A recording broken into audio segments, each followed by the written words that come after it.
ayda Azərbaycanda kartlardan 6 milyon oğurlanıb. Mərkəzi Bank reaksiya verməlidir. Ötən gün Naxçıvanda kibersuverenlik mövzusunda keçirilən müzakirələrdə diqqət cəlb edən məsələlərdən biri də Daxili İşlər Nazirliyinin rəsmisinin açıqlaması oldu.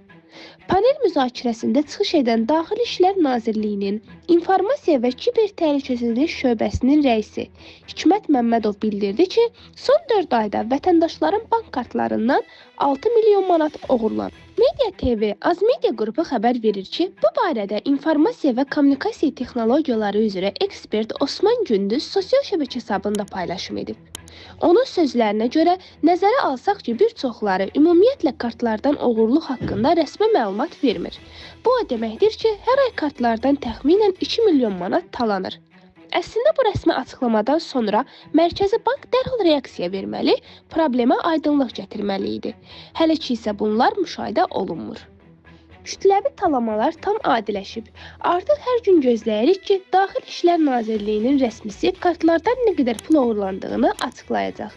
Bu nə vaxta qədər belə davam edəcək? Mərkəzi Bank, banklar, hökumət və hüquq mühafizə qurumları bu təhlükəyə qarşı konkret nəticə verəcək tədbirləri nə vaxt görəcək? Fikrimcə nə qədər faydalı və vacib olsa da, maarifləndirmə və rəqəmsal savadlıqla bu problemi tez bir zamanda həll etmək çətin olacaq. Osman Gündüz problemin həlli ilə bağlı təkliflərini irəli sürüb. Birincisi, ən çox oğurluq olan banklar haqqında məlumatlar şübhəsiz ki, Mərkəzi Bankda və Daxili İşlər Nazirliyindədir. Bu məlumatların açıqlanması banklara qarşı ciddi ictimai qınaq yarada bilər və maliyyə sektorunun məsuliyyətini daha da artıra bilərdi.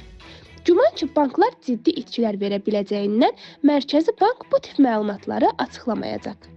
Daxili İşlər Nazirliyinin hər gün açıqladığı statistika çox əhəmiyyətlidir. Düşünmək olar ki, Daxili İşlər Nazirliyinə qarşı müəyyən təsirlər var ki, ən çox talanma olan bankların adları açıqlanmasın. Belə olan halda isə bu problemin qanunvericilik baxımından həll edilməsi mövcud problemin həllinə çox kömək edə bilərdi. İkincisi, Mərkəzi Bank qaydalarına əl gəzdirilməlidir. İdentifikasiya işləri sərtləşdirilməlidir. Banklar oğurlanmış vəsaitlərə görə məsuliyyət daşımalıdır. Siz təsdiqləmisiniz deyərək məsuliyyətdən yayınmaq qəbul olunmazdır. Mobil tətbiqlərin kodları audit olunmalıdır. Əvvəl problemi olan banklardan məlumat sızması araşdırılmalıdır. Üçüncüsü, banklarda və mobil operatorlarda müştəri məlumatlarına çıxışı olan şəxslərə nəzarət gücləndirilməli, daxili audit sistemləri qurulmalıdır. Xarici vətəndaşların bu sahədə işləməsi qanunla məhdudlaşdırılmalıdır. Maraqlıdır ki, mövcud hüquqi normalara görə kritik qurumu audit edən kiber provayderdə xarici vətəndaş işləyə bilməz. Amma kritik qurumun həssas strukturlarında xarici vətəndaş işləyə bilməz deyə bir müddəa yoxdur.